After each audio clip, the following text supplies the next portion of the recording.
കേരള രാഷ്ട്രീയത്തിൽ എക്കാലത്തും ചില അലിഖിത നിയമങ്ങളുണ്ട്. അതിലേറ്റവും പ്രധാനപ്പെട്ടത് ഓഡിറ്റിംഗ് എന്ന പ്രക്രിയ ചിലർക്ക് മാത്രം ബാധകമായ ഒന്നാണ് എന്നതാണ്. കുറച്ചുകൂടി വ്യക്തമായി പറഞ്ഞാൽ, ഈ നാട്ടിലെ കോൺഗ്രസ്സുകാർക്ക് കാലാകാലങ്ങളായി ലഭിച്ചുകൊണ്ടിരിക്കുന്ന ഒരു പ്രത്യേക തരം പ്രിവിലേജാണത്. അവർ എന്ത് ചെയ്താലും എന്ത് പറഞ്ഞാലും അതിനൊന്നും ഇവിടെ വലിയ ചർച്ചകളോ പാനൽ ഡിസ്കഷനുകളോ മാധ്യമ വിചാരണകളോ ഉണ്ടാകാറില്ല. ഒരു നിമിഷം സമീപകാലത്തെ ചില സംഭവങ്ങളിലേക്ക് കണ്ണോടിച്ചു നോക്കൂ. വയനാട് ദുരന്തത്തിൻ്റെ പശ്ചാത്തലത്തിൽ പിരിച്ചെടുത്ത ഫണ്ടുകളുടെ കാര്യത്തിൽ ഉയർന്നു വന്ന ചോദ്യങ്ങൾ എത്ര പെട്ടെന്നാണ് അന്തരീക്ഷത്തിൽ അലിഞ്ഞില്ലാതായത്.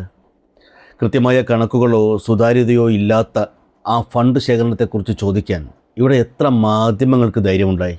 പോട്ടെ, അത് രാഷ്ട്രീയ ഫണ്ടിംഗ് ആണെന്ന് വയ്ക്കാം. എന്നാൽ കഴിഞ്ഞ ദിവസം നമ്മൾ കണ്ട മറ്റൊരു ദൃശ്യമുണ്ട്. ഒരു ബലാത്സംഗ കേസ് പ്രതിക്കൊപ്പം യാതൊരു ഉളുപ്പുമില്ലാതെ പല്ലിളിച്ച് കാണിച്ച് സെൽഫി എടുക്കുന്ന UDFൻ്റെ യുവനേതാക്കൾ PK ഫിറോസിനെയും ഫാത്തിമ തെഹ്ലിയെയും പോലെയുള്ളവർ ആ പ്രതിക്കൊപ്പം നിന്ന് സെൽഫി എടുത്ത് സമൂഹ മാധ്യമങ്ങളിൽ ചിരിച്ചു നിൽക്കുമ്പോൾ, ഈ നാട്ടിലെ സാംസ്കാരിക നായകന്മാരോ വലിയ വായിൽ ധാർമ്മികത പ്രസംഗിക്കുന്ന കോൺഗ്രസ് നേതാക്കളോ അതൊന്നും കണ്ടില്ലെന്ന് നടിച്ചു.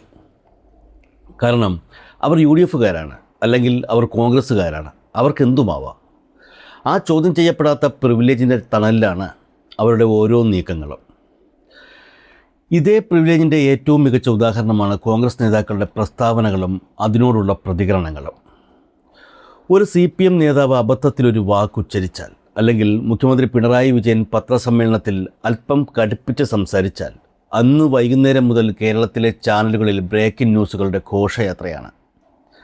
ധാർമ്മികതയുടെ അവസാനത്തെ അപ്പോസ്തലന്മാരായി കോൺഗ്രസ് നേതാക്കൾ ചാനൽ മുറികളിൽ വന്നിരുന്ന് തൊണ്ട പൊട്ടിക്കും. എന്നാൽ കോൺഗ്രസ് നേതാക്കൾ എന്ത് അസംബന്ധം വിളിച്ചു പറഞ്ഞാലും അതൊക്കെ വെറും തമാശയോ അല്ലെങ്കിൽ നാട്ടുഭാഷയോ ആയി മാറും.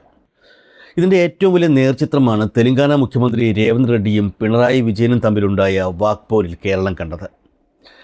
ഇക്കഴിഞ്ഞ തെരഞ്ഞെടുപ്പ് കാലം സ്വന്തം സംസ്ഥാനത്ത് ഒരുപാട് ഭരണപരമായ പ്രതിസന്ധികൾ നേരിടുന്നതിനിടയിലും വോട്ട് പിടിക്കാൻ വേണ്ടി തെലങ്കാനയിൽ നിന്നും രേവന്ത് റെഡ്ഡി കേരളത്തിൽ വിമാനമിറങ്ങുന്നു. ഒരു മുഖ്യമന്ത്രി മറ്റൊരു സംസ്ഥാനത്ത് വന്ന് അവിടുത്തെ തിരഞ്ഞെടുക്കപ്പെട്ട മുഖ്യമന്ത്രിയെ നോക്കി യാതൊരു രാഷ്ട്രീയ മാന്യതയുമില്ലാതെ സിനിമാ ഡയലോഗിൻ്റെ രൂപത്തിൽ പരിഹസിക്കുകയാണ്. പോ മോനെ വിജയ. ചിന്തിച്ചു നോക്കുക, ഒരു മുഖ്യമന്ത്രി മറ്റൊരു സംസ്ഥാനത്ത് പോയി അവിടെയുള്ള ഭരണാധികാരിയെക്കുറിച്ച് പറയാവുന്ന ഭാഷയാണോ ഇത്? ഫെഡറൽ സംവിധാനത്തിൽ പാലിക്കേണ്ട സാമാന്യ മര്യാദയുടെ ലംഘനമായിരുന്നില്ലേ അത്? പക്ഷേ അന്ന് കേരളത്തിലെ ഒരു കോൺഗ്രസ് നേതാവിനും അതിൽ ഒരു അപാകതയും തോന്നിയില്ല. അവരത് കൈയടിച്ചും പ്രോത്സാഹിപ്പിച്ചു. എന്നാൽ ഇതിനു മറുപടിയായി പിണറായി വിജയൻ തൻ്റെ തനതായ ശൈലിയിൽ ഒരൊറ്റ തിരിച്ചടി കൊടുത്തു. ഡാഷ് മോനെ രേവന്തേ എന്ന് തിരിച്ചു വിളിച്ചപ്പോൾ അതുവരെ കൈയടിച്ചവരുടെ മുഖം മാറി. പിന്നെ നമ്മൾ കണ്ടത് കൂട്ടക്കരച്ചിലാണ്. അയ്യോ, മുഖ്യമന്ത്രിക്ക് സമനില തെറ്റിയേ, കേരളത്തിന് നാണക്കേടായേ എന്ന് പറഞ്ഞ പ്രതിപക്ഷ നേതാവ് VD സതീശൻ അടക്കമുള്ളവർ അന്ന് നിലവിളിക്കാൻ തുടങ്ങി. രേവന്ത് റെഡ്ഡി വന്ന് പോമോനെ എന്ന് വിളിച്ചപ്പോൾ ഇല്ലാത്ത നാണക്കേടും അപമാനവും.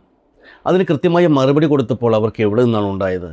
രേവന്തിൻ്റെ പ്രസ്താവനയ്ക്ക് ശേഷം മൗനത്തിൻ്റെ വാൽമീകത്തിലൊഴിച്ച കോൺഗ്രസ് UDF നേതാക്കൾ പിണറായിയുടെ ഒരൊറ്റ മറുപടി വന്നപ്പോൾ മാളത്ത് നിന്നും പുറത്തു ചാടി. പിന്നെ ധാർമ്മികത പ്രസംഗിക്കാൻ തുടങ്ങി. ഇതിനെയൊക്കെ കോൺഗ്രസിൻ്റെ പ്രിവിലേജ് എന്നല്ലാതെ മറ്റെന്താണ് വിളിക്കേണ്ടത്? ഇരട്ടത്താപ്പിൻ്റെ ഏറ്റവും വൃത്തികെട്ട മുഖം. എന്നാൽ കഥ അവിടെ തീരുന്നില്ല. കേരളത്തിൽ വന്ന മുഖ്യമന്ത്രിയെ നോക്കി സിംഹത്തെപ്പോലെ ഗർജിച്ച അതേ രേവന്ത് റെഡ്ഡി കഴിഞ്ഞ ദിവസം സ്വന്തം തട്ടകമായ തെലങ്കാനയിൽ വെച്ച് ഒരു പൂച്ചക്കുട്ടിയെപ്പോലെ ചുരുണ്ടുകൂടിയ കാഴ്ചയാണ് ഇന്ത്യൻ രാഷ്ട്രീയം കണ്ടത്.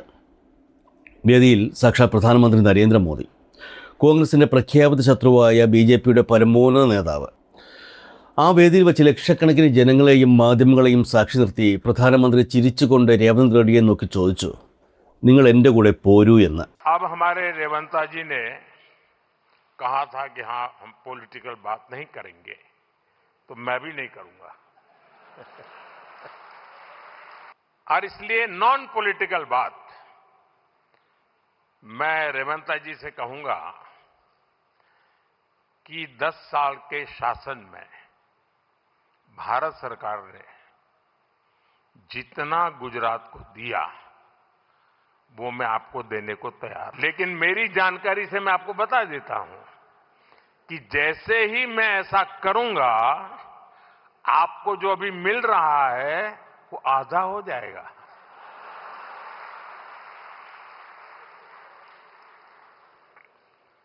आप जहां पहुंचना चाहते हैं नहीं पहुंच पाएंगे, और इसलिए अच्छा है कि मेरे से ही जोड़ो।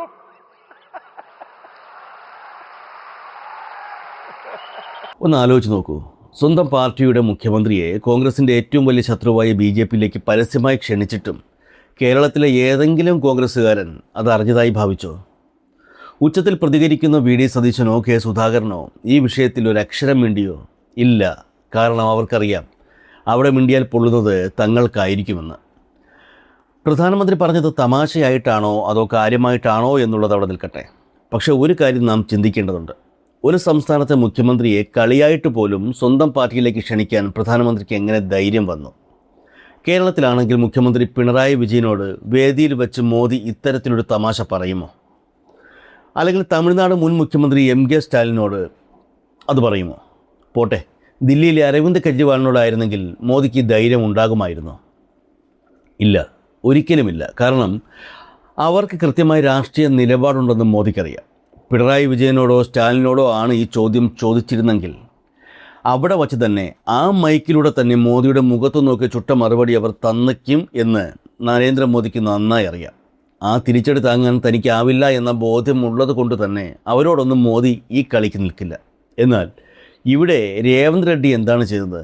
പ്രധാനമന്ത്രി തന്നെ പരസ്യമായി അപമാനിച്ചിട്ടും തൻ്റെ രാഷ്ട്രീയ നിലപാടിനെ ചോദ്യം ചെയ്തിട്ടും അദ്ദേഹത്തിന് യാതൊരു കുലുക്കവും ഉണ്ടായില്ല. പോരാത്തതിന് പത്രക്കാരെ കണ്ടപ്പോൾ അദ്ദേഹം പറയുകയാണ്, പ്രധാനമന്ത്രിയുടെ പരാമർശത്തിൽ യാതൊരു രാഷ്ട്രീയവുമില്ല, വികസനത്തിനായുള്ള അദ്ദേഹത്തിൻ്റെ ക്ഷണത്തെ ഞാൻ പൂർണ്ണമായും സ്വാഗതം ചെയ്യുന്നു എന്ന്.